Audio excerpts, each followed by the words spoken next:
அல்லேலூயா. கர்த்தருடைய பரிசுத்த நாமத்துக்கு மகிமை உண்டாவதாக. இப்பொழுதும் வாசிக்கும்படி கொடுக்கப்பட்ட வேத வசனம் அப்போஸ்தல நடபடிகள் 4வது அதிகாரம் 12வது வசனம். அப்போஸ்தல நடபடிகள் 4வது அதிகாரம் 12வது வசனம். அவராலே அன்றி வேறு ஒருவராலும் ரட்சிப்பு இல்லை. நாம் ரட்சிக்கப்படும்படிக்கு வானத்தின் கீழெங்கும் மனுஷருக்குள்ளே அவருடைய நாமமே அல்லாமல் வேறொரு நாமம் கட்டளையிடப்படவும் இல்லை என்றார். அல்லேலூயா. அப்போ ரட்சிக்கப்படும்படி வானத்தின் கீழே பூமியிலே மனுஷர்களுக்குள்ளே வேறொரு நாமம் கட்டளையிடப்படவில்லை. அல்லேலூயா.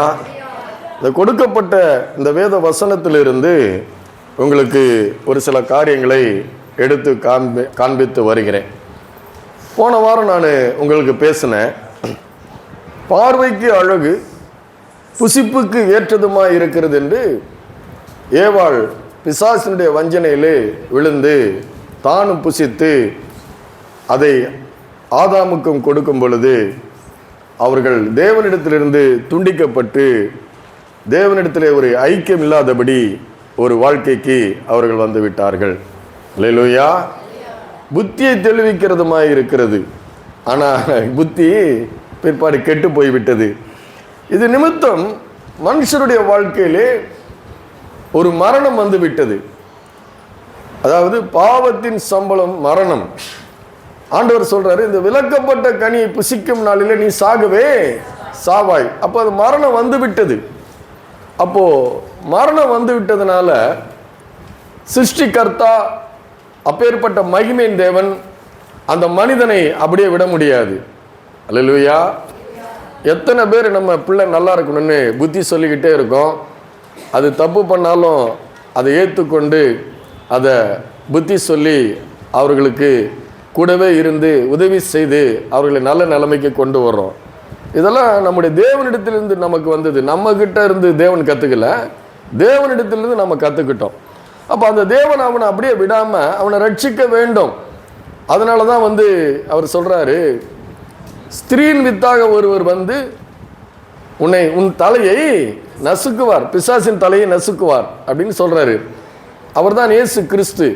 அதனால தான் அவர் சொல்கிறாரு, அவராலே என்று, யாராலே என்று, இயேசுவாலே என்று வேறு ஒருவராலும் ரட்சிப்பு இல்லை. அந்த ரட்சிப்பினுடைய அர்த்தம் என்னன்னு பார்த்தீங்கன்னா ஜீவன். அல்லேலூயா. ஜீவன்.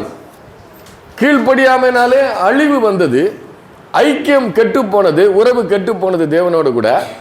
அந்த ரட்சிப்பினாலே ஜீவன் வருகிறது. ஃபர்ஸ்ட் ஜீவன் வருகிறது, நமக்கு ஒரு ஜீவன் வருகிறது. அது மாத்திரமல்ல, தேவனோடு கூட ஒரு ஐக்கியம் உண்டாகிறது. நித்திய அழிவிலிருந்து ஒரு விடுதலை உண்டாகிறது.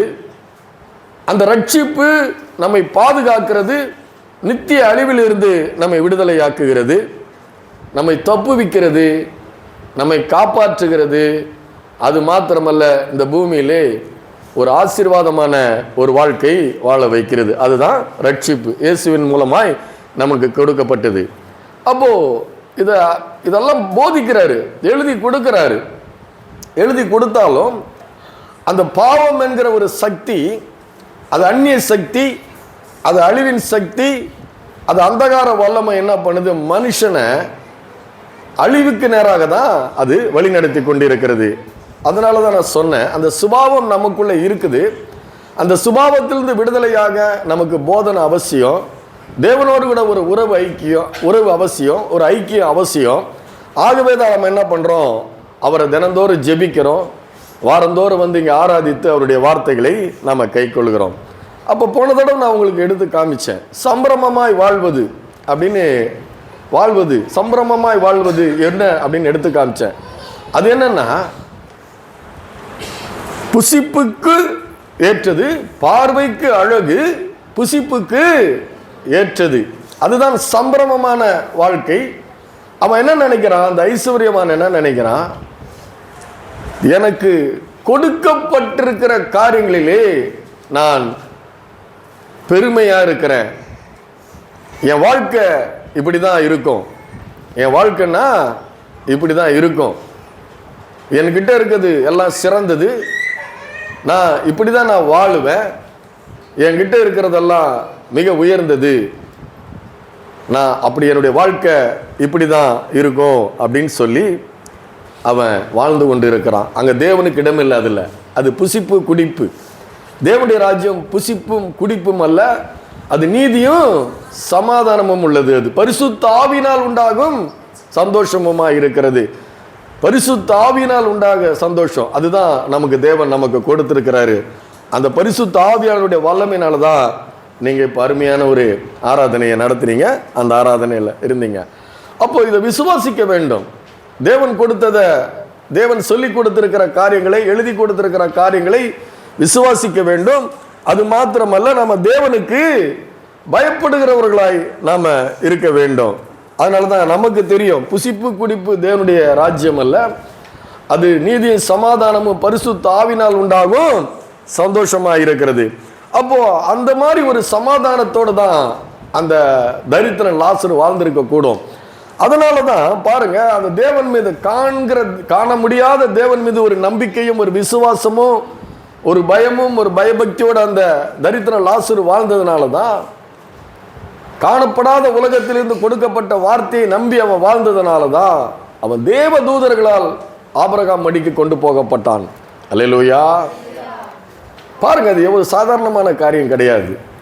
காணப்படாத உலகிலிருந்து தேவ தூதர்கள் வந்து காணப்படுகிற உலகத்தில் மரித்து போன அந்த தரித்திரன் லாசருவை கொண்டு போய் அதை காணப்படாத உலகத்தில் இருக்கிற ஆபிரகாம் மடிக்கு கொண்டு போகப்பட்டான்.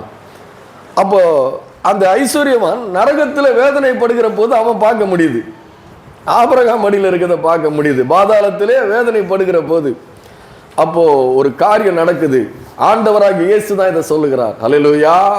இது நான் சொல்லல, ஆண்டவராக இயேசு சொல்லுகிறார். அப்போ நம்ம என்ன பண்ணணும், அதை ரொம்ப கவனமாக கேட்டதை விசுவாசிக்கிறவர்களாக இருக்க வேண்டும். அதனால தான் நாம் உலகத்துக்கு ஒத்த வேஷம் தரிக்கிறது இல்லை. இதெல்லாம் போன தடவை எடுத்து காமிச்சேன். உலகத்துக்கு ஒத்த வேஷம் தெரியாதபடி தேவனுடைய நன்மையும் பிரியமும் பரிசுத்த சித்தமும் இன்னதென்று பகுத்தறியத்தக்கதான மனம் புதிதாகிறதுனாலே நீங்கள் மறுரூபமாகுங்கள். மறுரூபமாகுங்கள்னா புது சிருஷ்டியா மாறுங்க. இந்த உலகத்தார்கிட்ட எதையும் கற்றுக்க வேண்டியதில்லை, தேவனிடத்திலிருந்து வந்து கற்றுக்கொள்ள வேண்டும். நாம தேவனுடைய வார்த்தையிலிருந்து நாம கற்றுக்கொள்ள வேண்டும். அப்போதான் நான் சொன்னேன், இந்த உலகத்தில் பாவத்தினால மட்டும் பிசாசு நம்ம வஞ்சிக்கலை.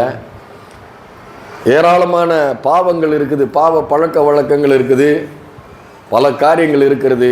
அதனால மட்டும் பிசாசு நம்ம வஞ்சிக்கலை. நமக்கு பிரியமான ஒரு வார்த்தைகளை கொண்டு கூட, நமக்கு பிடித்தமான ஒரு வார்த்தைகளை கொண்டு கூட பிசாசு நம்ம வஞ்சிக்க முடியும். அல்லேலூயா. சொன்னேன், உங்களை போல வருமா, இதெல்லாம் இருக்கும். இந்த மாதிரி ஒரு பசப்பு வார்த்தைகள், மாய்மாலமான வார்த்தைகளை கொண்டு கூட நம்மை வஞ்சனை பண்ணி, அதான் சொன்னேன் இல்லையா, ஒரு அம்மா 2 தடவை ஏமாந்துருச்சு. எப்படிமா ஏமாந்த 2வது தடவை கேட்குறாங்க. முதல் தடவை ஏமாந்த கரெக்டு, 2வது தடவை எப்படிமா ஏமாந்த? அவன் சொன்னாயா, நீ தான் என் உலகம்னு சொன்னாயா. பசப்பு வார்த்தைகள். அல்லேலூயா. உண்மையான அன்பு இல்லை. அன்பு இருந்தால் ஆண்டவர் தான் நம்முடைய உலகம். அல்லேலூயா.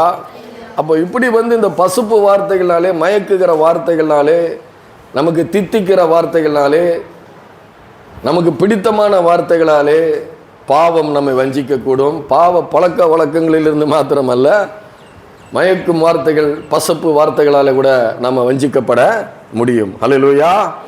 அப்போது இதெல்லாம் நம்ம ரொம்ப கவனமாக இருக்கணும். இந்த உலகத்தில் இப்படிப்பட்ட ஏராளமான மயக்குகிற வார்த்தைகள், பசப்பான வார்த்தைகள், அப்படிப்பட்ட வார்த்தைகளிலே மயங்கி நாம் தேவனை விட்டு தூரமாக போக முடியாதபடி நாம் நம்முடைய வாழ்க்கையிலே இருக்க வேண்டும். அல்லேலூயா. நமக்கு எது மகிழ்ச்சியை தர வேண்டும்? தேவனை ஆராதிப்பதும் துதிப்பதும் அவரோடு கூட பேசுவதும் ஐக்கியம் கொள்வதும் அவருடைய வார்த்தைகள் தான் நமக்கு மெய்யான இன்பத்தை கொடுக்க முடியும். அப்போ அந்த ரட்சிப்பு நமக்கு ஜீவனை நமக்கு கொடுத்திருக்கிறது. அல்லேலூயா. அந்த ரட்சிப்பு நம்மை தேவனுக்கு உகந்தவர்களாய் மாற்றுகிறது. புசிப்பும் குடிப்பும் தேவனுடைய ராஜ்யம் அல்ல. எடுங்க ரோமர் 14 எடுங்க. ரோமர் 14:17 என்ன போட்டிருக்கு பாருங்க. தேவனுடைய ராஜ்யம் புசிப்பும் குடிப்பும் அல்ல, அது நீதியும் சமாதானமும் பரிசுத்த ஆவியினால் உண்டாகும் சந்தோஷமுமாய் இருக்கிறது. அல்லேலூயா. அந்த சம்பிரமமாய் வாழ்வது அல்ல. சம்பிரமமாய் வாழும்போது என்ன பாருங்க, 1 கொரிந்தியர் 8:8 1 கொரிந்தியர் 8:8 என்ன சொல்லப்பட்டிருக்கு பாருங்க. பவுல் என்ன எழுதுகிறார் பாருங்க. 1 கொரிந்தியர் 8, போஜனமானது அதாவது சம்பிரமமாய் வாழ்வது, அதான் அது கூட ஒரு போஜனம் மாதிரி தான். போஜனமானது நம்ம தேவனுக்கு உகந்தவர்களாக மாட்டாது. போதுமா? போஜனமானது நம்ம தேவனுக்கு உகந்தவர்களாக மாட்டாது. ஒரு சில, அதாவது நான் இதெல்லாம் சாப்பிட்றதில்ல, இதெல்லாம் நான் பண்ணுறதில்ல அப்படின்னால தேவனுக்கு நம்ம உகந்தவர்களாகிறது இல்லை. எப்படி உண்டாகிறோமா? புசிப்பதினால் நமக்கு ஒரு மேன்மையும் இல்லை, புசியாது இருப்பதனால் நமக்கு ஒரு குறைவும் இல்லை. அப்போ அந்த போஜனத்தை நான் விட்டுட்டேன், நான் சாப்பிட்றதில்ல, நான் காதில் இருக்கிறத கழட்டிட்டேன், மூக்கில் இருக்கிறத கழட்டிட்டேன், வெள்ளை செல்லை தான் கட்டுறேன், இது பாருயா இதுதான் நான் கர்த்தருக்கு நான் செய்கிறது எல்லாம் இருந்து கர்த்தரை குறித்து ஒரு அறிவுமே இல்லாமல் இருக்கலாம். அல்லேலூயா. ஆனால் பார்த்துருக்குறேன் அந்த மாதிரி ஆளுங்களை நான் பார்த்துருக்குறேன். அவங்க உபவாசம் என்ன, அவங்க ஜெபம் என்ன, ஆனால் மரத்தில் ஏதாவது ஒரு மஞ்சள் துணி கட்டியிருந்தா ஒரே பயம், 10 நாள் படுக்கையில் படுத்துடுறாங்க. அல்லேலூயா. இதெல்லாம் எப்படி தெரியும்னு கேட்காதீங்க, புரியுதுங்களா? ஏன்னா உள்ள இவங்க தங்களுடைய கிரியைகளிலே மேன்மை பாராட்டுகிறார்கள். எந்த இதில் மேன்மை பாராட்டுறாங்க? தங்களுடைய சொந்த கிரியைகளிலே மேன்மை பாராட்டுவது. நான் ஆண்டவருக்கு அதை விட்டுட்டேன், ஆண்டவருக்கு நான் இதை செஞ்சனாக்கும், ஆண்டவர் நீ என்ன செய்ய முடியும் நான் கேட்குறேன். ஆண்டவருக்கு என்ன, ஒரு வானங்களை விரலினால் விரித்தவர். எனக்கு சிரிப்பு தான் வருது. சில பேர் பண்ணுற கூத்தெல்லாம் பார்த்தீங்கன்னா, நான் ஆண்டவருக்காக நான் அதை ஒன்றும் பண்ண முடியாது, வானங்களை விரல்களால் விரித்தவர் அவர். அல்லேலூயா. நம்ம செய்ய முடியுது என்னன்னா, என் ரட்சிப்பின் பாத்திரத்தை கொண்டு வந்து அவருடைய நாமத்தை தொழுது கொள்ளுவேன். அல்லேலூயா. நம்மளால் அவ்வளோதான் பண்ண முடியும். பரிசுத்தமாக வாழணும், தேவனுக்கு பயந்து வாழணும். அல்லேலூயா. அவர் சமூகத்தின் ரட்சிப்பின் நிமித்தம் இன்னும் துதிப்பேன். துதிக்கணும். நாம் அதை செஞ்சாலே போதும். நான் அதை விட்டுட்டேன், என்னுடைய கிரியைகள், என்னுடைய சுய கிரியைகளில் நான் ஆண்டவருக்கு அதை பண்ண இதை பண்ண, நான் ஆண்டவர் இதிலெல்லாம் பிரியமாகவே இல்லை. தெரியுமா உங்களுக்கு? இந்த மாதிரினாக்கா அவங்க பெரிய லெவலில் பண்ண முடியாது அவங்களால. அல்லேலூயா. ஆனால் அவரை துதிக்க ஆரம்பிக்கும் பொழுது சமீபித்து போறீங்க, கிட்டி போறீங்க, அவருடைய பிரசன்னம் நமக்குள்ள வருது, அவருடைய பலம் நமக்குள்ள வருது. அப்போ நம்ம நிறைய காரியங்களை செய்ய முடியும். ஹல்லேலூயா. அப்போ நான் அதை விசுவாசிக்கிறேன். நான் என்ன விசுவாசிக்கிறேன்? நான் இதை விசுவாசிக்கிறேன். ஆண்டவருக்காக நான் ஒன்றும் பண்ண முடியாது, ஆண்டவர் தான் எனக்காக எல்லாவற்றையும் செய்து முடித்தார். அல்லேலூயா. நான் சங்கீதக்காரனோட ஒத்து போறேன். ஆண்டவர் எனக்காக யாவையும் செய்து முடிப்பார். நான் அவர் செய்வார் எனக்கு.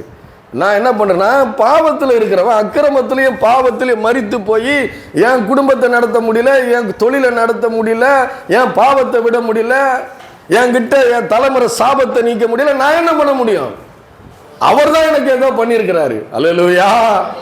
அவர் தான் என்னை ரட்சித்திருக்கிறார், அவர் தான் என்னை மீட்டு இருக்கிறார், அவர் தான் எனக்கு ஜீவனை கொடுத்திருக்கிறார், அவர் தான் எனக்கு பலனை கொடுத்துக்கிறாரு. நான் செய்ய வேண்டியது என்னன்னா, அவரை நான் துதிப்பேன். அல்லேலூயா. இந்த பாத்திரத்தை கொண்டு வந்து அவருடைய நாமத்தை தொழுது கொள்ளுவேன். இதுதான் எனக்கு ரொம்ப பிடிக்குது. அல்லேலூயா. நான் தலைகளை நிற்பேன், அப்படி என்னால் முடியாது, எனக்கு அது வேண்டாம், அது ஒரு வேடிக்கை மாதிரி இருக்குது. அல்லேலூயா. ஆனால் நான் முழங்கால நின்று அவர் ஆராதிக்கும் பொழுது எனக்கு அது ரொம்ப ஒரு சந்தோஷமா இருப்பது. அப்போ அப்படி வாழ்கிற வாழ்க்கை எது தேவனுக்கு உகந்தவர்களாய் மாற்றுகிறது? போஜனமானது தேவனுடைய ராஜ்யம் அல்ல, புசிப்பும் குடிப்பும் தேவனுடைய ராஜ்யம் அல்ல, போஜனமானது நம்ம தேவனுக்கு உகந்தவர்களாக மாட்டாது. அவரையும் அவருடைய வார்த்தைகளையும் அவரை விசுவாசித்து அவரை நம்பி அவரோடு ஐக்கியம் கொண்டு அவரை உறவாடி, அவர்தான் என்னுடைய தேவன், அவர்தான் என்னுடைய கர்த்தர், அவர்தான் என்னுடைய ரட்சகர், அவர்தான் என்னுடைய மீட்பர், அவர்தான் என்னுடைய மேய்ப்பர், அவர்தான் எனக்கு உயிர்த்தெழுதலும் ஜீவனுமாய் இருக்கிறார், அவரே எனக்கு நல்ல மேய்ப்பராய் இருக்கிறார் என்று நான் என்னுடைய இருதயத்தில் விசுவாசித்து நாவினாலே அறிக்கையிடும் பொழுது அது எனக்கு இன்பமாயிருக்கிறது, அது தேவனுக்கு உகந்ததாக இருக்கிறது. அப்போ நான் என்ன பண்ணணும்? என்னுடைய வாழ்க்கையிலே நான் அவரோடு கூட பேசணும், ஜபத்தின் மூலமாக அவரோடு கூட பேசணும், அவருடைய வார்த்தைகளை நான் வாசிக்கணும், என்னுடைய வாழ்க்கையில நான் என்னுடைய வாழ்க்கையில நான் தயவு பாராட்டுகிறவனாக இருக்க வேண்டும், என்னுடைய வாழ்க்கையில ஒரு பரிசுத்தம் இருக்க வேண்டும், என்னுடைய வாழ்க்கையில நான் உண்மை உள்ளவனாக இருக்க வேண்டும். அல்லேலூயா. உண்மை உள்ளவனாய் என்னுடைய வாழ்க்கையில எல்லாவற்றையும் நான் உண்மை உள்ளவனாய் இருக்க வேண்டும். அதை தேவன் விரும்புகிறார். நான் பரிசுத்தரா இருப்பது போல நீங்கள் பரிசுத்தரா இருங்கள் என்று சொன்ன தேவன் அவர். ஹல்லேலூயா. சொன்னவர் அவர். அதனாலதான் நீதிமொழிகள்ல ஆண்டவர் எழுதி கொடுத்திருக்கிறாரு. 8 நீதிமொழிகள் 8, 17, 18, 19 எடுங்க. என்னை சிநேகிக்கிறவர்களை நான் சிநேகிப்பேன், அதிகாலமே என்னை தேடுகிறவர்கள் என்னை கண்டடைவார்கள். அதுக்கப்புறம் பாருங்க, அவர் சொல்றாரு பாருங்க, எவ்வளவு அருமையான காரியங்கள் சொல்றாரு பாருங்க. 18வது வசனம் எடுங்கம்மா. நீதிமொழிகள் 8, 18. ஐஸ்வர்யமும் கனமும் நிலையான பொருளும் நீதியும் என்னிடத்தில் உண்டு. பாருங்க என்ன சொல்றாரு அவர், என்ன சொல்றாரு பாருங்க. 17 சொல்றாரு, என்னை சிநேகிக்கிறவர்களை நான் சிநேகிக்கிறேன், அதிகாலையில் தேடுகிறவர் என்னை கண்டடைவார்கள். அது மாத்திரமல்ல, அவர் சொல்றாரு என்கிட்ட என்ன இருக்குது அப்படி அவர்கிட்ட என்ன இருக்கு சொல்றாரு. ஐஸ்வர்யமும் கனமும் நிலையான பொருளும் நீதியும் என்னிடத்தில் உண்டு, பொன்னையும் தங்கத்தையும் பார்க்கிலும் என் பலன் நல்லது. எல்லாம் என்ன நினைக்கிறாங்க? ஐஸ்வர்யம் இருந்தா வாழ்ந்துடலாம்னு நினைக்கிறாங்க. ஐஸ்வர்யம் இருந்துட்டா நான் எல்லாத்தையும் பண்ணிடுவேன், ஐஸ்வர்யம் இருந்துட்டா எனக்கு எல்லா சமாதானம் வந்துடும். நான் ஐஸ்வர்யத்தை இருந்து சமாதானம் இல்லாம நான் இருந்திருக்கிறேன். அல்லேலூயா. ஐஸ்வர்யம் ஒரு சில காரியங்களை, ஐஸ்வர்யத்தால ஒரு சில காரியங்களை செய்ய முடியும், ஆனா ஆசீர்வாதம் எல்லாத்தையும் கொண்டு வந்துடும். அல்லேலூயா. ஆசீர்வாதம், கர்த்தருடைய ஆசீர்வாதமே ஐஸ்வர்யத்தை தரும், அதனுடைய கூட வேதனையை. கர்த்தருடைய ஆசீர்வாதம் தான் ஐஸ்வர்யத்தை தரும். ஐஸ்வர்ய ஆசீர்வாதம் கிடையாது. தலைகளை போட்டான், எல்லாம் உலகமே இன்னைக்கு தலைகளை இருக்குது. ஐஸ்வர்யம் இருந்தா அவன் ஆசீர்வதிக்கப்பட்டவன்பா. இல்ல, ஆசீர்வாதத்துல தான் ஐஸ்வர்யம் இருக்குது. ஐஸ்வர்யத்துல இருக்கிறதுனால ஆசீர்வாதம் கிடையாது. அல்லேலூயா. ஐஸ்வர்யத்தை வச்சுக்கிட்டு எவ்வளவு பேர் சாபத்துல, பாவத்துல, அக்கிரமத்துல வாழ்ந்துட்டு இருக்கான் தெரியுமா? அல்லேலூயா. ஆசீர்வாதத்துல ஐஸ்வர்யம் இருக்குது, ஐஸ்வர்யம் ஆசீர்வாதம் கிடையாது. ஐஸ்வர்யம் தேவன் கொடுக்கிறது நமக்கு. அல்லேலூயா. அதுல ஒண்ணு ஆசீர்வாதம். ஐஸ்வர்யம் ஆசீர்வாதத்துல ஒரு பகுதி கொஞ்சோண்டு. அப்போ அவர் சொல்றாரு, அவர் என்ன சொல்றாரு? ஐஸ்வர்யமும் கனமும் நிலையான பொருளும் நீதியும் என்னிடத்தில் உண்டு, பொன்னையும் தங்கத்தையும் பார்க்கிலும் என் பலன் நல்லது.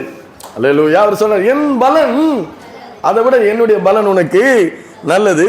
சுத்த வெள்ளியை பார்க்கிலும் என் வருமானம் நல்லது.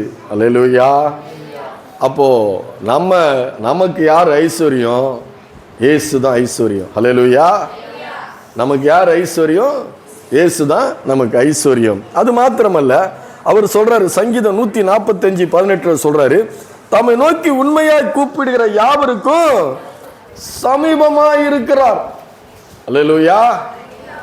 தம்மை நோக்கி கூப்பிடுகிற யாவருக்கும் அவர் சமீபமாய் இருக்கிறார். அது மாத்திரமல்ல,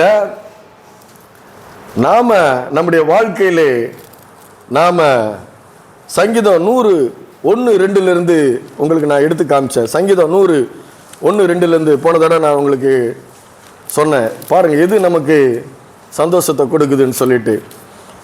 பூமியின் குடிகளே எல்லாரும் கர்த்தரை கம்பீரமாய் பாடுங்கள்,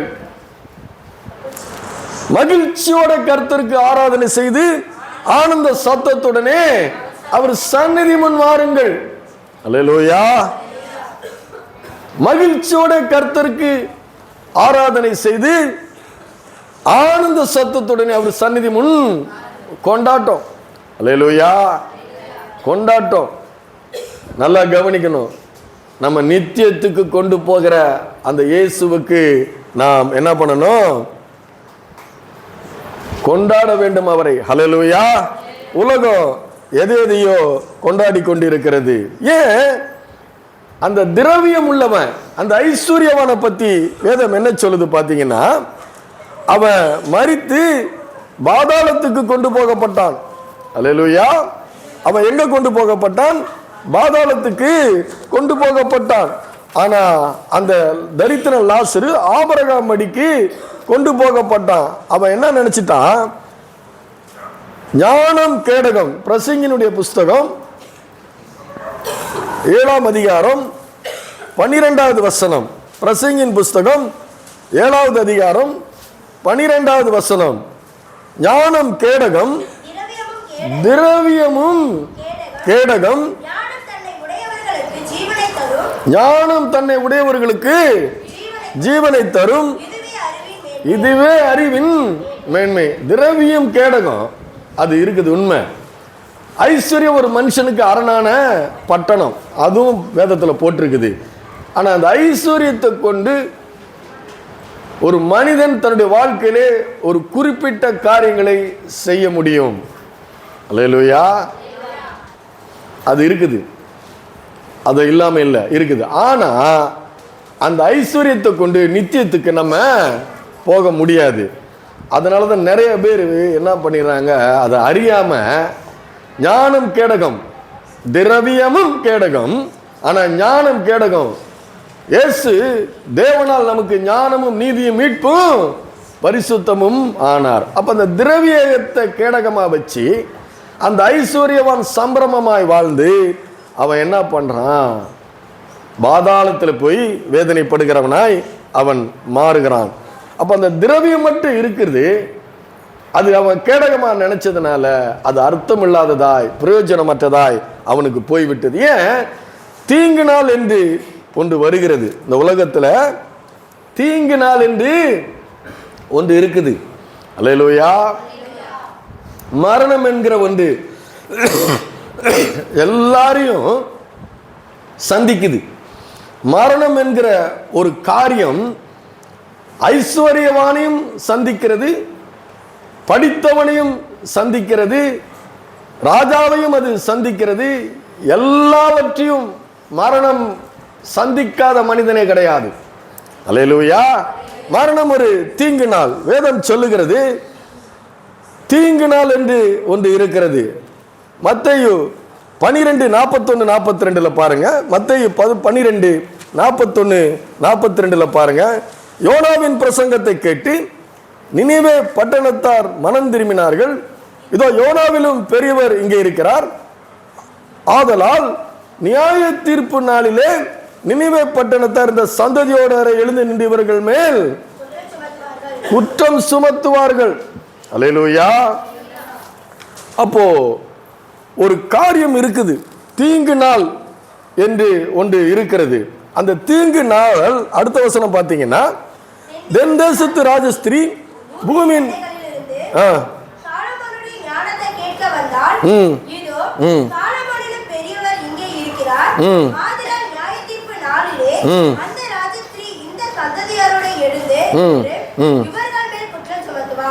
அப்போ நியாய தீர்ப்பு நாள் இருக்குது, அந்த தீங்கு நாள்ல இருக்குது.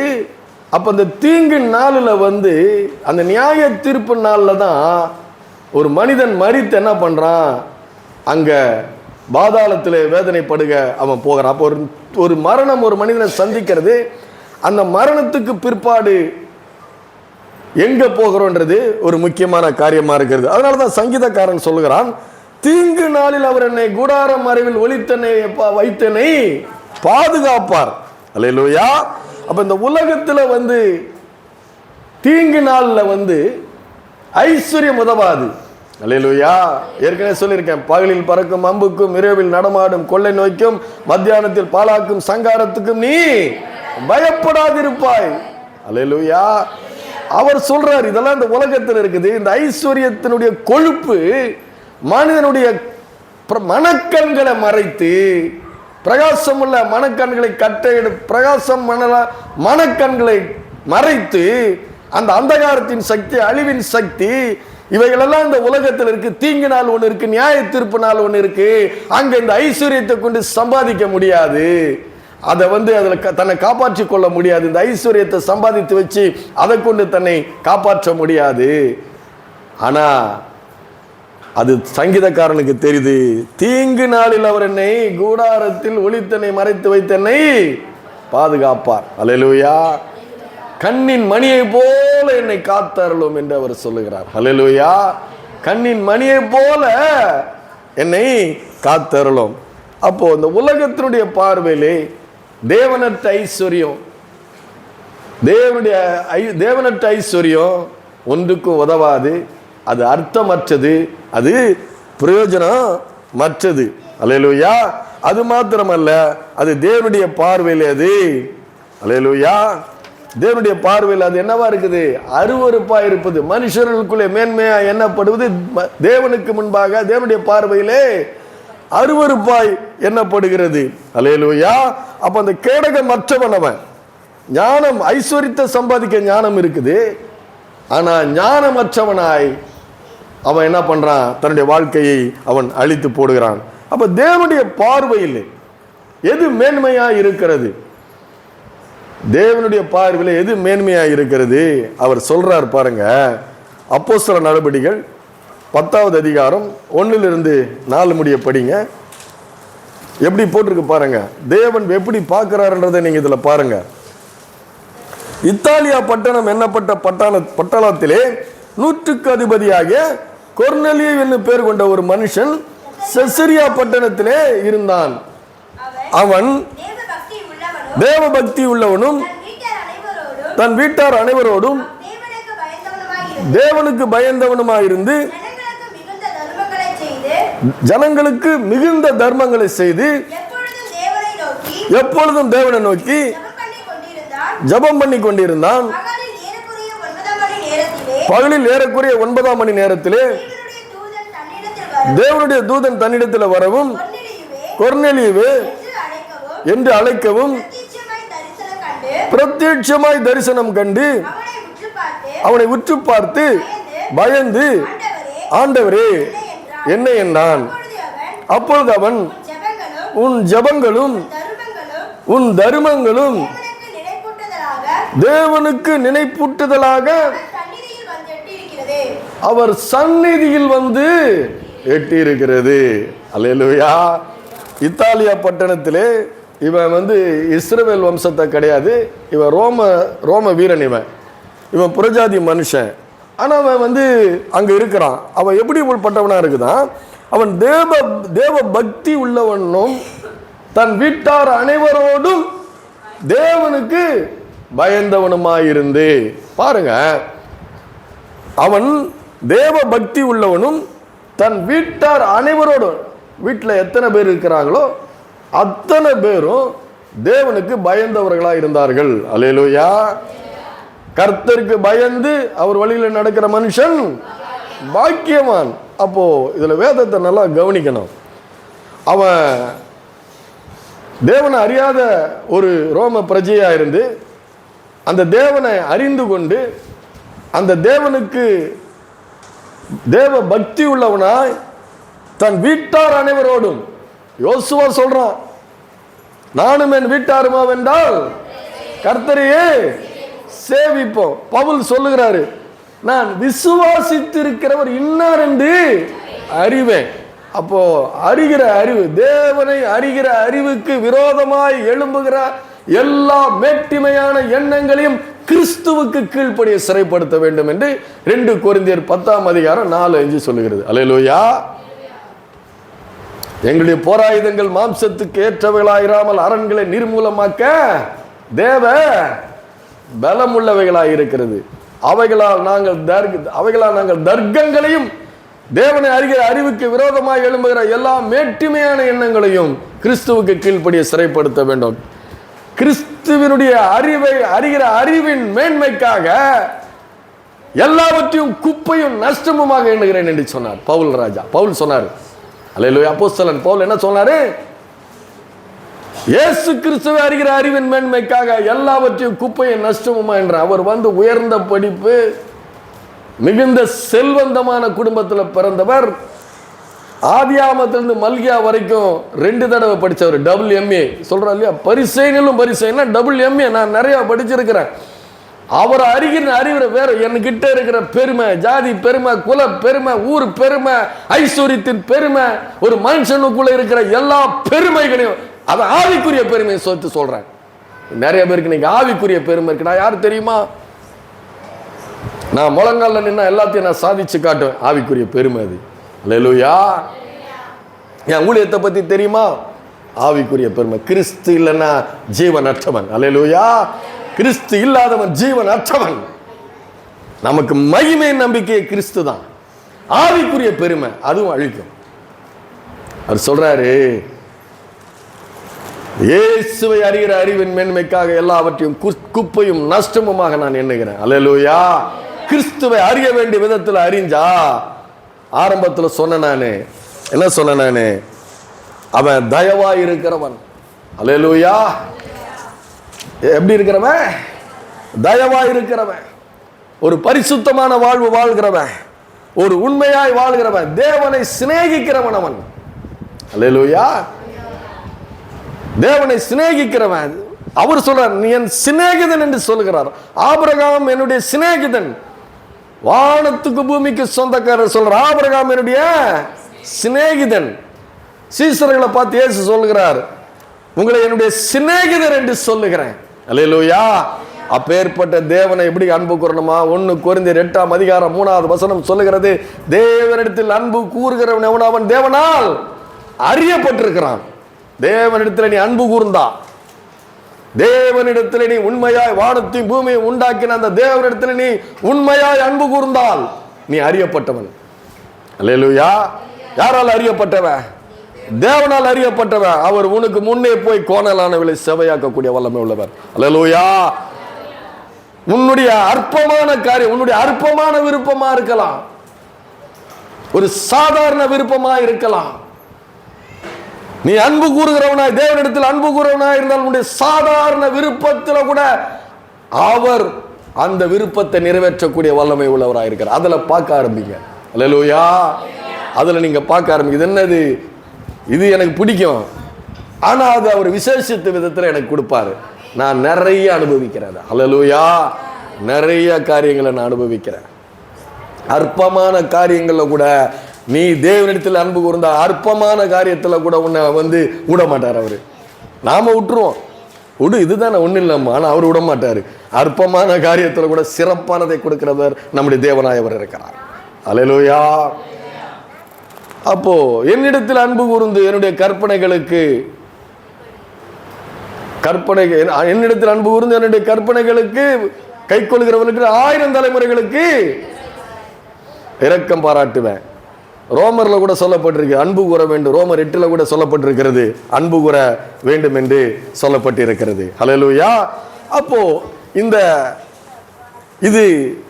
கொர்நேலியு 100க்கு அதிபதி. அவன் தேவ பக்தி உள்ளவன்னா, ஐயோ பயந்து என் கை சொல்லிட்டாங்கல்ல, நீ ஆண்டவருக்கு இதை பண்ணலைன்னா என்ன சொல்றாங்க? ஆண்டவர் உனக்கு கையை ஒடிப்பாரு, காலை ஒடிப்பாரு, உன் குடும்பத்தில் பிரச்சனையை கொடுப்பாரு, உன் வேலை போயிடும், உன் வருமானம் போயிடும், நீ ஆண்டவருக்கு இதை பண்ணலன்னா எல்லாம் பயமுறுத்துறாங்கல்ல. அப்படி பயந்து அன்பு கூறல இவன். அல்லேலூயா. எதனா பண்ணிட போறாரு, நாம பண்ணுவோம், நம்ம புத்தி அப்படி. அல்லேலூயா. பயந்து அன்பு கூறல இவன். பயந்து அன்பு கூறல. அந்த வானத்தை பூமி உண்டாக்கினவர் இவர். இவர்தான் என்னை சிருஷ்டித்த சிருஷ்டி கர்த்தா. அல்லேலூயா. இவர்தான் என்னை சிருஷ்டிக்கிறவர், என்னை போஷிக்கிறவர், என்னை பராமரிக்கிறவர், என்னை ஆசீர்வதிக்கிறவர், நான் அனுபவிப்பதற்கு சம்பரணமாய் தருகிற ஜீவனுள்ள தேவன் என்று அவன் என்ன பண்றான்? அன்பு கூர்ந்துதான் அவன் என்ன பண்றான்? பயந்து வாழ்றான். அல்லேலூயா. அது என்ன பயம்? ஆண்டவருக்கு இது பிடிக்காது. அது அந்த பயம். கையை ஒடிப்பாருன்னு பயம் இல்லைங்க. என் ஆண்டவருக்கு இது பிடிக்காது. அந்த பயம், அல்லேலூயா, அதுதான் உண்மையான பயம். பயம் வேற மாதிரி காமிக்கிறாங்கல்ல, வேற மாதிரி காமிக்கிறாங்கல்ல உலகத்தில். கடவுள் கண்ணை குத்திடுவார், பசங்களுக்கு சொல்லி கொடுப்பாங்க. இவர் கண்ணை கொடுக்கிறவர், இவர் பிரகாசமல்ல மனக்கண்களை கொடுக்கிறவர் நம்முடைய தேவனாய் இருக்கிறார். அல்லேலூயா. அப்போ அந்த அறிகிற அறிவின் மேன்மை, அவர் எவ்வளவு எவ்வளவு என் மீது அன்பா இருக்கிறார், அதை நம்ம கண்டுபிடிச்சிட்டோம்னா, அதை நம்ம புரிந்து கொண்டுட்டோம்னா, இந்த ஆண்டவருடைய அன்பு, அனாதி அன்பு, ஆதி அன்பு, அனாதி அன்பு, தேவ அன்பு, அகாபே என்கிற அன்பு, இந்த அன்பை இந்த உலகத்துல வேற யாருக்கிட்டையுமே காமிக்க முடியாது. அவர் தான் சொல்லி கொடுக்கிறாரு, சத்துருக்களை சிநேகிங்கள் சொல்லி கொடுக்கிறாரு. அல்லேலூயா. நாம சத்துருவா இருந்தோம். எபேசியர் நிருபத்துல பவுல் எழுதுறார், நாம் சத்துருவா இருந்தோமா, தேவனுக்கு சத்துருவா இருந்தோமா. நீதிமானுக்காக ஒருவன் மரிக்கிறது அரிது, நல்லவனுக்காக ஒருவேளை ஒருவன் மரிக்க துணிவான். நாம் பாவிகளாய் இருக்கையில் கிறிஸ்து இயேசு நமக்காக மரித்ததனால நம்மேல் அவர் வைத்த அன்பை விளங்க செய்கிறார். அல்லேலூயா. அதான் அன்பு. இது அகாபே என்கிற அன்பு. இந்த அன்பை நீ உலகத்துல வேற யார்கிட்டையும் காட்ட முடியாது. இந்த பிள்ளைங்களை பெத்து வளர்த்து பாராட்டி சீராட்டி கழுவி தொடச்சி வச்சு பாருங்க, அது ஒரு நிமிஷத்துல மூஞ்ச காட்டுது. நாமளும் அப்படிதான் வந்தோம். நாம இன்னைக்கு பெரியவங்களாக இருக்கிறதுனால நமக்கு தெரியல. நம்ம அம்மா அப்பாட்ட போய் கேட்டா அவங்க சொல்லுவாங்க, நீ என்னெல்லாம் அநியாயம் பண்ண. அல்லேலூயா. அதனால இதெல்லாம் அட்வான்டேஜா எடுத்துக்காதீங்க. அல்லேலூயா. அப்போ இப்படிப்பட்ட நாம் பாவிகளாய் இருக்கையில் கிறிஸ்து இயேசு நமக்காக மரித்ததனால நம்மேல் வைத்த அன்பை அது விளங்க செய்கிறது அல்லவா. அப்போ எனக்கு எவ்வளவு கிருபையை காட்டியிருக்கிறார், எனக்கு எவ்வளவு தயவை காட்டியிருக்கிறாரு, எனக்கு எவ்வளவு ஆசீர்வதித்திருக்கிறாரு. அப்ப நான் அவரை எப்படி அன்பு கூற வேண்டும். ஹல்லேலூயா. அப்படி அன்பு கூற, அதுதான் அவன் தேவ பக்தி உள்ளவன். தேவ பக்தி உள்ளவன். என் ஆண்டவருக்கு பிடிக்காதது, ஒவ்வாதது, மனுஷனுக்கு ஒவ்வாதது எதையும் நான் செய்ய மாட்டேன். தேவ பக்தி உள்ளவனும் தன் வீட்டார் அனைவரோடும் தேவனுக்கு பயந்தவனுமாயிருந்து ஜனங்களுக்கு எப்பொழுது மிகுந்த தர்மங்களை செய்து, அல்லேலூயா, மிகுந்த தர்மங்களை செய்தவனாய் அவன் இருக்கிறான். அது மாத்திரமல்ல, ஆங்கிலத்தில் வருது, அவன் ஒரு வார்த்தை இதில் கூட வருது பாருங்க, அவன் ஜனங்களுக்கு மிகுந்த தர்மங்களை செய்து எப்பொழுதும், அல்லேலூயா, என்ன வார்த்தை வருது, எப்பொழுதும் தேவனை நோக்கி ஜெபம் பண்ணி கொண்டிருந்தான். அல்லேலூயா. ராட்சாமங்களை நான் உம்மை தியானிக்கிறேன், என் உள்ளிந்திரியங்கள் என்னை உணர்த்தும். சுத்த இருதயம் இருந்ததுன்னா ராட்சாமங்களில் நாம தியானிக்க முடியும். நம்முடைய உள்ளிந்திரியங்கள் உணர்த்தி கொண்டே இருக்கிறது தேவனுக்கு பிடிக்காது. இதை சிந்திக்காத, இதை பேசாத, இதை சாப்பிடாத, அல்லேலூயா, அங்க போகாத, அங்க நிக்காத, அங்க உட்காராத, அல்லேலூயா, துன்மார்க்குடைய ஆலோசனைப்படி நடவாமலும் பாவி வழியில் இல்லாமலும் பரியாசக்காரர் உட்காரும் இடத்தில் உட்காராமலும் இருந்து வேதத்தில் பிரியமா இருக்கிற மனுஷன் பாக்கியவான். அல்லேலூயா. இதை உள்ள இருந்து உள்ளிந்திரியங்கள் உணர்த்தி உன்னை என்ன பண்ணும், உலகம் முழுவதும் பொல்லாங்கனுக்குள் கிடக்கிற இந்த பொல்லாங்கனுக்குள் கிடக்கிற உலகத்தில் இருந்து உன்னை என்ன பண்ண, அவரை உள்ளிந்திரியங்கள் உணர்த்தி என்ன பண்ண, உன்னை அங்கிருந்து போயிடு, நிக்காத. அல்லேலூயா. அதுதான் பரிசுத்த ஆவியினால் உண்டாகும் சந்தோஷமாய் அது இருக்கிறது. அவன் சொல்றான், இவன் என்ன பண்ணியிருக்கான் பாருங்க, இவன் புறஜாதி, அந்த ஐஸ்வர்யமா இஸ்ரவேல் வம்சத்தான். அவன் ஒன்னும் கொடுக்கல, அவன் வாசல் அருகே கிடந்தவனுக்கு ஒன்னும் கொடுக்கல. அவன் இத்தனைக்கு சகோதரன் உறவு இல்லையா, ஒரு சகோதரன் தான், ஒரு இனத்தான்னா. இன்னைக்கு எல்லாம் சொல்றாங்கல்ல ஜாதி பரம், அவன் எங்க ஜாதி சொல்றாங்களா இல்லையா? அது போல அவன் இஸ்ரவேல் தேசத்தான் தான். ஆனா அந்த லாசருவும் இஸ்ரவேல் தேசத்தான் தான், அவனுக்கு எதுவுமே கொடுக்கல. ஆனா அவன் புறஜாதியா இருந்து அவன் தேவ பக்தி உள்ளவனும் தன் வீட்டார் அனைவரோடும் தேவனுக்கு பயந்தவனுமா இருந்து ஜனங்களுக்கு மிகுந்த தர்மங்களை செய்து எப்பொழுதும் தேவனை நோக்கி ஜெபம் பண்ணி கொண்டிருந்தான். அல்லேலூயா. அப்போ தேவனுடைய பார்வையிலே அது நினைப்பூட்டுதலாய் அவர் சந்நிதியிலே வந்து எட்டி இருக்குது. நமக்கு நிறைய சந்தேகம் இருக்குது. என் ஜெபம் கேட்கப்படுமா? என் கண்ணீருக்கு ஒரு விடுதலை உண்டா? எல்லாருக்கும் அந்த சந்தேகம் வரும். அல்லேலூயா. ஆனால் சோர்ந்து போகாமல் ஜெபம் பண்ணுங்கள். அல்லேலூயா. நடக்கலையா, கவலையே படாதீங்க, ஜெபம் பண்ணிக்கிட்டே இருங்க. அல்லேலூயா. ஜெபம் பண்ணிக்கிட்டே இருங்க. அதான் செய்தாம எப்பொழுதும் தேவனை நோக்கி ஜெபம். நான் சொல்லுவேன், ஆண்டவரே உம்மை எக்காலத்திலும் எப்பொழுதும் எல்லாவற்றிலும் உம்மை ஸ்தோத்தரிப்பேன். அல்லேலூயா. இந்த 3 செய்வேன். நான் இந்த 3 வார்த்தை சொல்லுவேன். எக்காலத்திலும் எப்பொழுதும் எல்லாவற்றிலும் ஸ்தோத்தரிப்பேன், துதிப்பேன், ஆராதிப்பேன். அல்லேலூயா. அப்போ இது தேவனுக்கு செய்யப்படுகிற ஒரு நீதி. இந்த வாழ்க்கை, இப்ப நம்ம படிச்ச இந்த வாழ்க்கை தேவனுக்கு செய்யப்படுகிற ஒரு நீதி உள்ள ஒரு வாழ்க்கை. ஏசாயா தீர்க்கதரிசன புஸ்தகம் 64வது அதிகாரம் எடுங்க. ஏசாயா தீர்க்கதரிசன புஸ்தகம் 64வது அதிகாரம்.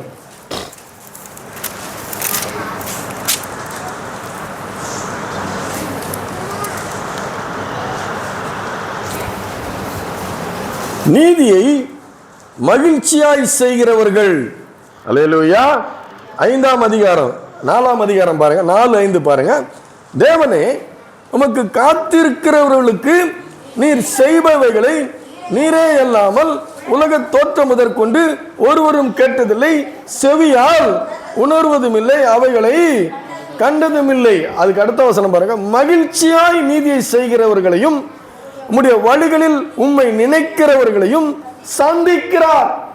அல்லேலூயா. சந்திக்கிறார். நாங்களோ அவைகளுக்கு விரோதமாய் எப்பொழுதும் பாவம் செய்தபடினாலே தேவரீர் கடுங்கோபம் கொண்டீர். இன்னமும் தப்பி இருக்கிறோம். நாங்கள் அனைவரும் தீட்டானவர்கள் போல இருக்கிறோம். எங்களுடைய நீதி எல்லாம் அழுக்கான கந்தையில் போல இருக்கிறது. நாங்கள் அனைவரும் இலைகளைப் போல உதிர்கிறோம். எங்கள் அக்கிரமங்கள் காற்றை போல எங்களை அடித்துக்கொண்டு போகிறது. அல்லேலூயா. ஆனா எது நம்முடைய பாவம் தான் தேவனுக்கு நமக்கு நடுவா நிக்குதான். அல்லேலூயா. எது வந்து தேவனுக்கு முன்பாக, நமக்கு தேவனுக்கு முன்பாக நடுவா வந்து குறுக்க ஒரு செவுறு போல நிக்குது. எது நிக்குது? பாவம். பாவம்னா விபச்சாரம், வேசித்தனம், குடி, திருடு, பேங்க கொள்ளடிக்கிறது, கற்பழிக்கிறது. இது மாத்திரம் இல்ல, பெருமை, ஆவிக்குரிய பெருமை. அல்லேலூயா. தித்திப்பான பெருமை, பிடிக்கிற மாதிரி பேசின உடனே உங்களை மாதிரி, அதெல்லாம் கூட பாவத்தை கொண்டு போய் அழிச்சிடும். அல்லேலூயா. ரொம்ப ஜாக்கிரதையா இருக்கணும். அந்த மாதிரி யாராவது சொல்லும்போது ஆண்டவர் சொல்றாருல, உமக்கு இது நேரிடலாமா? ஆண்டவர் சொல்றார், அப்பாலே போ சாத்தானே. அல்லேலூயா. ஆண்டவர் உடனே அடிச்சாரு, மடார்னு மண்டையில் அடிச்சாரு, உஷாராயிட்டாரு.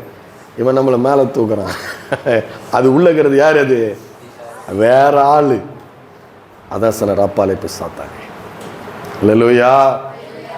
தெரிஞ்சுக்கணும். நம்முடைய வாழ்க்கையிலே அதை தெரிந்து கொள்ள வேண்டியவர்களாக இருக்கிறோம். அப்போ அவர் சொல்றாரு பாருங்க, என்ன சொல்றாரு? மகிழ்ச்சியாய் நீதியை செய்கிறவர்களையும் உம்முடைய வழிகளில் உம்மை நினைக்கிறவர்களை சந்திக்கிறவராய் இருக்கிறார் அவர். அல்லேலூயா. அதான் நான் சொன்னேன், அவன் எப்படிப்பட்டவனா இருக்கிறான்? அந்த கொர்நேலியு எப்படிப்பட்டவனா இருக்கிறான்? அவன் தேவ பக்தி உள்ளவனும் தன் வீட்டார் அனைவரோடும் தேவனுக்கு பயந்தவனுமாக இருந்து ஜனங்களுக்கு மிகுந்த தர்மங்களை செய்து எப்பொழுதும் தேவனை நோக்கி ஜெபம் பண்ணி கொண்டிருந்தான். அப்ப அந்த தேவதூதன் வந்து தேவதூதன் வந்து சொல்றான், உன் ஜெபங்களும் உன் தர்மங்களும், உன் ஜெபம் சொல்லல, உன் ஜெபங்களும் உன் தர்மங்களும் தேவனுக்கு நினைப்பூட்டுதலாக அவர் சந்நிதியிலே வந்து எட்டி இருக்கிறது. அல்லேலூயா. அப்போ தேவன் அது நினைப்பூட்டுதலாய் அவருடைய சந்நிதியிலே வந்து எட்டுகிறது. அல்லேலூயா. நீ மகிழ்ச்சியோட கர்த்தரைக்கு ஆராதனை செய்து ஆனந்த சத்தத்துடனே அவர் சந்நிதி முன்னு வந்து அவரை ஆராதித்து துதித்து அவருடைய வார்த்தைகளை கேட்டு காணிக்க போட்டுட்டு அதில் ஐயோ போட்டுட்டோமே, ஐயோ போகுது, காணிக்க போட்டாச்சு, நம்ம கையில் அது திரும்பி வருமானு ஒரு கவலைப்படாமல் நிறையா காணிக்க போடுறோம், ஐயோ போகுதேன்னு இருக்கும். அல்லேலூயா. அதனால் நிறைய பேர் என்ன பண்ணுறாங்க, சத்தமே வராத ஒரு 10 ரூபாய் காணிக்கை போட்டு போயிடுறாங்க. பரவாயில்ல, அவர் கொடுத்தா கொடுக்குறாரு, கொடுக்கலனா பரவாயில்ல, எது ஒன்று பாதிப்பு இல்லைன்ட்டு போயிடுறாங்க. அல்லேலூயா. அதனால் நிறைய பேர் வந்து இப்போ காயின் வந்தது, இப்போ காயின் அதிகமாக யாரும் போடுறதில்லைன்னு நினைக்கிறேன். அல்லேலூயா. போட்டால் சத்தம் வந்துடுது இல்லை, டம்முன்னு ஒரு சத்தம் வரும். அப்போ தெரிஞ்சிடும் 10 ரூபாய் போட்டானா 5 ரூபாய் போட்டானா தெரிலன்ட்டு. அல்லேலூயா. ஆனால் அவன் வந்து மிகுதியான அவன் தர்மங்களை, அது தர்மங்களையும் ஜபங்களையும் தர்மங்களும் தேவனுக்கு நினைப்பூட்டுதலாக அவருடைய சந்நிதியிலே வந்து எட்டி இருக்கிறது. ஒரு இடத்துல சொல்லப்பட்டிருக்கிறது, உன்னுடைய ஜபங்களுக்கு அவருடைய செவிகள் திறந்திருக்கிறது, உன்னுடைய ஜபங்களுக்கு அவருடைய செவிகள் கவனமாக இருக்கிறது. இப்படி கேட்குறாராம். அல்லேலூயா. உன் ஜபத்தை என்ன கேட்குறாரா, இப்படி கேட்குறாரு. அல்லேலூயா.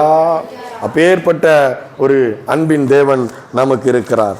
அப்போ பாருங்க,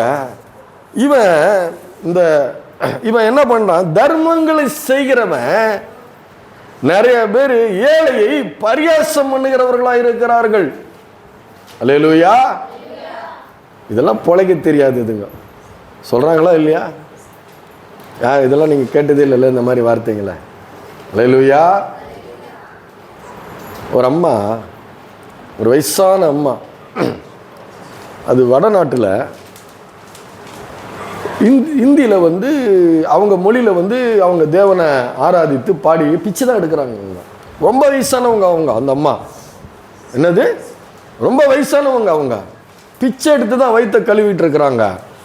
அந்த அம்மா கிட்ட போயிட்டு ஒருத்தர் 200 ரூபா கொடுக்குறான், இயேசு நீ மறுதலின்ட்டு. என்னது, அது பரியாசம் தானே?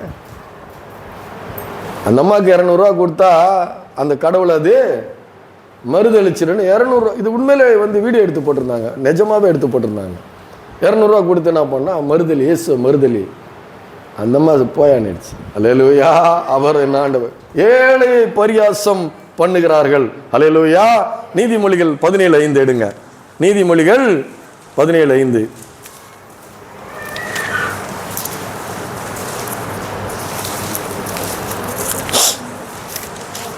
நீதிமொழிகள் 17:5 பாருங்க. ஏழையை பரியாசம் பண்ணுகிறவன் அவனை உண்டாக்கினவரை நிந்திக்கிறான், ஆபத்தை குறித்து கழிக்கிறவன் தண்டனைக்கு தப்பான். அல்லேலூயா. அப்போ ஒரு மனிதன் தான தர்மங்களை எப்படி செய்யறான், மிகுந்த தர்மங்களை செய்கிறான். அந்த மிகுந்த தர்மங்களை என்ன செய்யறான், இது ஆண்டவருடைய கட்டளை. இது யாருடைய கட்டளை? இது ஆண்டவர் வந்து கட்டளை கொடுத்திருக்கிறாரு. உபாகமத்தில் அவர் வந்து ஆண்டவர் வந்து கட்டளை அவர் என்ன பண்ணிருக்கிறாரு, அவர் கொடுத்திருக்கிறார், உபாகமத்தில் கொடுத்திருக்கிறார் அவர். அல்லேலூயா. உபாகமம் 15:7-8 பார்த்தீங்கன்னா, 15:7-8 எடுங்க. உபாகமம் 15:7-8, 15ஆம் அதிகாரம் எடுங்க. உபாகமம் 15:7-8 எடுங்க. பாருங்க. உன் வாசலில் உன் தேவனாய கர்த்தர் உனக்கு கொடுக்கும் தேசத்தின் எந்த வாசலிலும் உன் சகோதரில் எளியவனாக ஒருவன் இருந்தால், எளியவனாகி உன் சகோதரனுக்கு உன் இருதயத்தை கடினமாக்காமலும் உன் கையை மூடாமலும் அவனுக்கு உன் கையை தாராளமாய் திறந்து அவனுடைய அவசரத்து நிமித்தம் அவனுக்கு தேவையானதை கடன் கொடுப்பாயாக. உன் வாசல்ல இருக்கிறான் இந்த ஏழை தரித்திர லாசரு, இந்த ஐஸ்வர்யவான் வீட்டின் வாசலருகே கிடந்து மேஜிலே சிந்தும் துணிக்கைகளை தின்ன ஆசையாயிருந்தான். நாய்கள் வந்து அவனுடைய பற்களை நக்கிட்டு அவன் வாசல் இருக்க கிடக்கிறான். அவன் இருதயத்துல கடினமா, அவனுடைய இருதயத்துல இடம் இல்லை, அவனை பரியாசம் பண்ணுகிறான். ஆனா இந்த கொர்நேலியு மிகுந்த தர்மங்களை செய்தானா, மிகுந்த தர்மங்களை செய்தானா, ஏழையை பரியாசம் பண்ணி செய்யல. அவன் செய்த தர்மங்களை வந்து யாரும் பார்க்க முடியாத செய்தான். வலதுகை கொடுப்பது இடதுகைக்கு தெரியாதபடி கொடுக்கிறவனாய், அன்பு கூர்ந்து கொடுக்கிறவனாய், தேவனுடைய கட்டளைகளிலே பிரியமாயிருந்து அவரை நேசித்து அவர் சொல்லி இருக்கிறார் என்று ஏழைகளை வந்து பரியாசம் பண்ணாதபடி, அவமானப்படுத்தாதபடி, நிந்திக்காதபடி அவரிடத்தில் அன்பு கூர்ந்து அவர்களுடைய தேவைகளை எல்லாம் அவன் சந்திக்கிறவனாயிருந்தான். ஹல்லேலூயா. அதனாலதான் வந்து அன்பு கூர்ந்து ஆண்டவரிடத்தில் அன்பு கூர்ந்து என்னுடைய அன்பு கூர்ந்து என்னுடைய கற்பனைகளை கை கொள்ளுகிறவர்களுக்கு, ஹல்லேலூயா, என்னிடத்தில் அன்பு கூர்ந்து என்னுடைய கற்பனைகளை கை கொள்ளுகிறவர்களுக்கு. காணிக்க போடும்போது கூட அவர் கொடுத்தார் எனக்கு. ஹல்லேலூயா. அவர் கொடுத்த புத்தி, அவர் கொடுத்த ஸ்ட்ரென்த்து. ஹல்லேலூயா. நான் கூட இப்போ லோடு வண்டி ஓட்டுறேன்.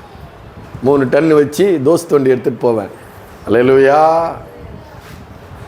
அப்போது கஷ்டப்படுறோம். அவர் கொடுத்த பலன். 60 வயசில் கூட நான் என்ன பண்ணுறேன், வேலை செய்கிறேன். ஹல்லேலூயா. வெக்கப்படுறது இல்லை. இந்த வேலைக்கெல்லாம் நான் வெக்கப்படுறது, எந்த வேலையும் நான் செய்வேன். என் ஆண்டவர் எனக்கு பலன் கொடுத்துருக்கிறாரு, செய்வேன். அப்போது அந்த பலனை கொண்டு நான் சம்பாதிச்சு சந்தோஷத்தோடு, இது அவர் கொடுத்தது சந்தோஷத்தோடு நான் காணிக்க கொடுக்கும் பொழுது அவர் 100 மடங்கு கொடுக்கிறவர். ஹல்லேலூயா. இப்பொழுது இருப்பதை காட்டிலும் 1000 மடங்கு பெருகும்படி உன் பிதாக்களுக்கு ஆணையிட்ட தேவனாய் அவர் இருக்கிறார். பெருக்க வைக்கிறார். 1000 மடங்கு பெருக்க வைப்பார். நான் முன்னாடி இருந்த நிலைமைக்கு இன்னைக்கு 1000 மடங்கு பெருகி இருக்கிறேன். ஹல்லேலூயா. எத்தனை மடங்கு? 1000 மடங்கு. இன்னும் 1000 மடங்கு பெருக்க வைப்பார் அவர். ஹல்லேலூயா. அப்போ அவன் அதை எப்படி அவன் கொடுக்கிறான்? நீதிமொழிகள் 28ஆம் அதிகாரம் 27வது வசனம் எடுங்க. நீதிமொழிகள் 28:27. தரித்திரருக்கு கொடுப்பவன் தாழ்ச்சி அடையான். ஹல்லேலூயா. தரித்திரருக்கு கொடுப்பவன் தாழ்ச்சி அடையான். அப்போ வேதம் சொல்லுகிறது, சிறுக விதைக்கிறவன் சிறுக அறுப்பான், பெருக விதைக்கிறவன் பெருக அறுப்பான். அப்போ இந்த விஷயத்துல பாத்தீங்கன்னா, இந்த கொர்நேலி ஒரு நாள் மட்டும் பையில அப்படி கையை விட்டு எடுத்து அப்படி கொடுக்கல. எப்பொழுதும், அல்லேலூயா, அவன் எப்பொழுதும் தேவனை நோக்கி ஜெபம் கொண்டிருந்தான். அவன் எப்பொழுதும் கொடுக்கிறவனாயிருந்தான்.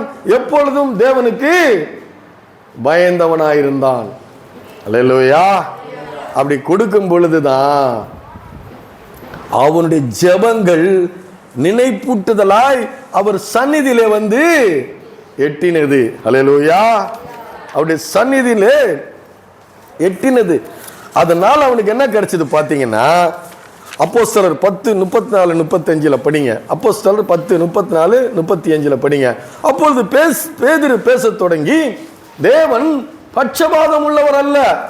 அல்லேலூயா. தேவன் பட்சபாதம் உள்ளவர் அல்ல. எந்த ஜனத்திலாயினும் அவருக்கு பயந்திருந்து நீதியை செய்கிறவன் எவனோ அவனே அவருக்கு உகந்தவன் என்று நிச்சயமாய் நான் அறிந்திருக்கிறேன். அல்லேலூயா. அந்த வார்த்தை கோடு போடுங்க.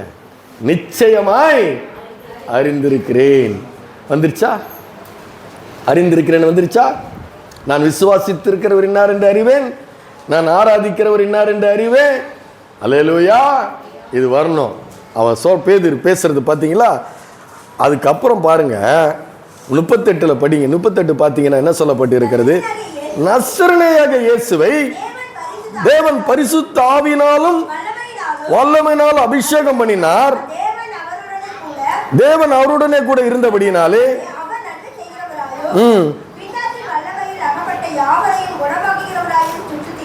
போதும். 42-43 படிங்க.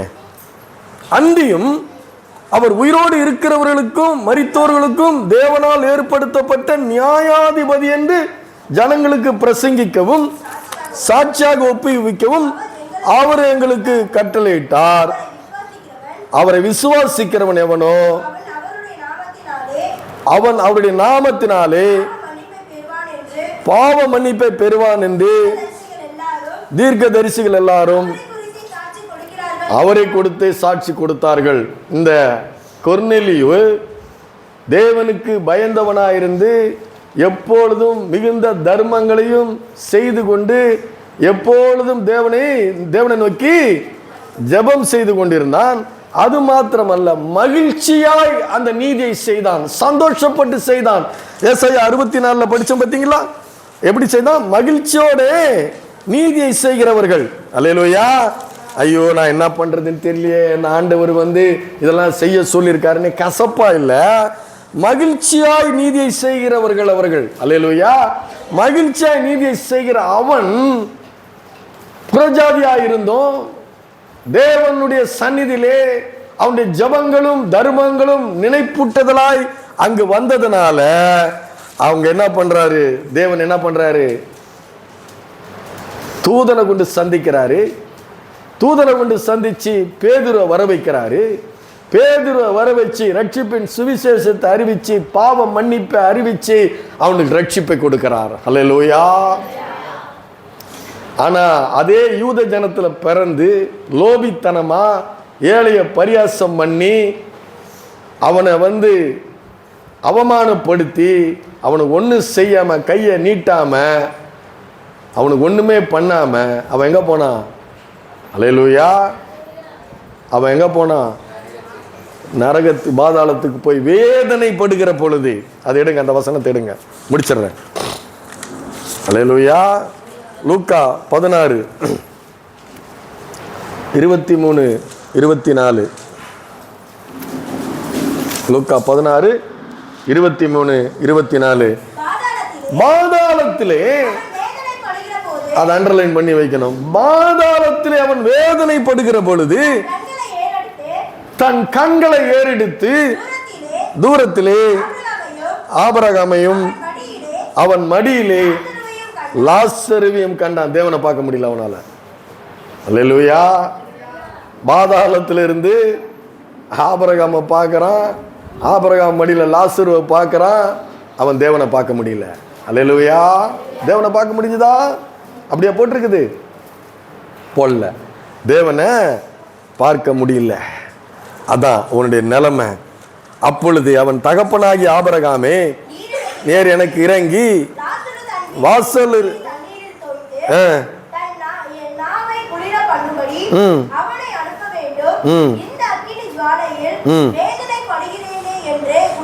ரெண்டு இடத்துல வந்துருச்சு வேதனை. அல்லேலூயா. ரெண்டு இடத்துல வந்து வேதனை படுகிறேனே. இந்த லாசருவை அனுப்பு, உயிரோடு அனுப்பி என்னுடைய சகோதரர்களுக்கு இவன் போய் சொல்லட்டும், நான் வேதனைப்படுகிறத அவன் சொல்லட்டும், அப்போ என்னுடைய சகோதரர்கள் மனம் திரும்புவார்கள் என்று அவன் சொன்னான். அப்போ அவன் பாருங்க, அது பின்னாடி வருது இல்லையா? அதற்கு சொல்றார், ஆபிரகாம் சொல்றார் 29, ஆபிரகாம் அவனை நோக்கி, அவர்கள் மோசேயும் தீர்க்க தரிசிகளும் உண்டு, அவர்களுக்கு அவர்கள் செவி கொடுக்கட்டும். அல்லேலூயா. அப்போ இப்பவே நம்ம செவி கொடுக்கணும். என்ன கொடுக்கணும்? இப்பவே செவி கொடுக்கணும். நிறைய பேர் செவி கொடுக்கறது இல்லை. ஞாயிற்றுக்கிழமான ஆலயத்துக்கு போகணும், அவ்வளோதான், போதும், நான் போயிட்டு வந்துட்டேன். அல்லேலூயா. அப்படி இல்லை. மகிழ்ச்சியோட கர்த்தருக்கு ஆராதனை செய்து ஆனந்த சத்தத்துடனே அவர் சந்நிதி முன் வாருங்கள். மகிழ்ச்சியோட நீதியை செய்யுங்கள். மகிழ்ச்சியாய் தேவனோடு கூட பேசுங்கள், ஜெபம் பண்ணுங்கள், தான தர்மங்களை செய்யுங்க. உங்களால் முடிஞ்சதை செய்யுங்க. ஏழைகளுக்கு உங்களுடைய கை என்ன பண்ணுங்க, கொஞ்சமாச்சு என்ன பண்ணுங்க, நீட்டுங்க. ஹல்லேலூயா. தேவனுக்கு பயந்து நீதியை செய்யுங்க. இதெல்லாம் நம்முடைய வாழ்க்கையில தேவன் நமக்கு சொல்லிக் கொடுக்கிறவராய் இருக்கிறார். ஹல்லேலூயா. இதெல்லாம் இருக்குது, இதெல்லாம் எழுதி கொடுக்கப்பட்டிருக்குது. அப்ப செவி கொடுக்க வேண்டியது முக்கியம். அது யாரால பண்ண முடியும்னா, மகிழ்ச்சியோட கர்த்தருக்கு ஆராதனை செய்து ஆனந்த சத்தத்துடனே அவருடைய சந்நிதி முன் வந்து மகிழ்ச்சியாய் நீதியை செய்து மகிழ்ச்சியாய் ஜெபம் பண்ணி உண்மையாய் அன்பு கூர்ந்து செய்யும் பொழுதெல்லாம் தேவன் நம்மை ஆசீர்வதிக்கிறவராய் இருக்கிறார். அல்லேலூயா. ஆசீர்வதிக்கிறவராய் அவர் இருக்கிறார். அப்போ இந்த ரட்சிப்பு இந்த கொர்நேலியுக்கு எப்படி வந்தது? தேவனுடைய சந்நிதியிலே அவனுடைய ஜெபங்கள், அன்பு கூர்ந்து செய்யக்கூடிய அவனுடைய தான தர்மங்கள் தேவனுடைய சபை தேவனுடைய சன்னிதானத்திலே நினைப்பூட்டுதலாய் ஏறிட்டது. அது மாத்திரமல்ல, வேதம் சொல்லுகிறது, தேவன் பட்சபாதம் உள்ளவர் அல்ல. அல்லேலூயா. என் ஜெபத்தை கேட்பாரா? என் ஆராதனையை ஏற்றுக்கொள்வாரா? நான் பேசின அவருக்கு பிரியமா இருக்குமா? நான் இந்த பாவத்தை பண்ணிட்டேனே, அந்த பாவத்தை பண்ணிட்டேனே, இல்ல. அல்லேலூயா. நீ பாவங்களை அறிக்கையிட்டால் அதை மன்னிப்பதற்கு அவர் உண்மையும் நீதியும் உள்ளவராய் அவர் இருக்கிறார். இயேசு கிறிஸ்துவுடைய ரத்தம் சகல பாவங்களை நீக்கி நம்மை சுத்திகரிக்கிறது. அல்லேலூயா. இயேசு கிறிஸ்துவுடைய ரத்தம் சகல பாவங்களை நீக்கி நம்மை சுத்திகரிக்கிறது. அதுக்கு ரட்சிப்பு சகல ஆசீர்வாதங்களுக்குள்ளும் நம்மை வழி நடத்துகிறது. நித்தியத்துக்கு சொந்தக்காரனாய் மாற்றுகிறது. அல்லேலூயா. நித்தியத்துக்கு, நித்தியமாய் உயிரோடு இருப்பதற்கு, வேதனைப்படுவதற்கு அல்ல. அல்லேலூயா. இங்க ஆராதிக்கிறதுலாம் ஒரு ஒத்திகை. அல்லேலூயா. முன்ருசி. இங்கே நம்ம தேவனை ஆராதிக்கிறது என்ன பண்ணுறோம்? கறி வெந்துடுச்சான்னு எடுத்து பார்த்து ஒரு துண்டு எடுத்து போட்டு பார்க்குறோம், வெந்துடுச்சு. ஒரு துண்டு எடுத்து போட்டு பார்க்குறோம்ல, பசிக்குதா? அல்லேலூயா. அது மாதிரி இது ஒரு முன்ருசி, நிறைய ஆனந்தம் இருக்குது. அல்லேலூயா. நித்திய மகிழ்ச்சி தலைமீது தங்கி இருக்கும். அல்லேலூயா. நித்திய மகிழ்ச்சி தலைமீது தங்கி இருக்கும். நித்திய கீர்த்தி உள்ளவன் நீதிமான், நித்திய கீர்த்தி உள்ளவன் நீதிமானுடைய கூடாரத்திலே கம்பீர சத்தம் உண்டு. அல்லேலூயா. அப்போ மகிழ்ச்சியாய் நீதியை செய்து, மகிழ்ச்சியாய் அன்பு கூர்ந்து, மகிழ்ச்சியாய் நம்ம என்ன பண்றோம்? அல்லேலூயா. நீங்கள் ஒன்றை குறித்தும் கவலைப்படாமல் எல்லாவற்றையும் குறித்து சந்தோஷத்தோடனே கூட உங்கள் விண்ணப்பங்களை தேவனுக்கு தெரியப்படுத்துங்கள். அப்பொழுது எல்லா புத்திக்கு மேலான தேவ சமாதானம் உங்கள் இருதயங்களையும் சிந்தைகளையும் கிறிஸ்துவுக்குள்ளாக தான் காத்துக்கொள்ளும். அல்லேலூயா. எதுக்குள்ள காத்துக்கொள்ளும்? கிறிஸ்துவுக்கு உள்ளாக காத்துக்கொள்ளும். அல்லேலூயா. அப்போ நமக்கு ரட்சிப்பை கொடுத்திருக்கிறாரு. எதை கொடுத்திருக்கிறாரு? நித்தியத்துக்கு நம்மளை சொந்தக்காரனாய் மாற்றி இருக்கிறார். நம்மளை ஆசீர்வாதமாய் அவர் வைத்திருக்கிறார். அல்லேலூயா. அதான் அவராலே அன்றி வேறு ஒருவராலும் ரட்சிப்பு இல்லை. ரட்சிக்கப்படும்படி வானத்தின் கீழே பூமியிலே மனுஷருக்குள்ளே வேற ஒரு நாமம் கட்டளை. கர்த்தருக்கு ஒரு அல்லேலூயா சொல்லுமா? அல்லேலூயா. அல்லேலூயா.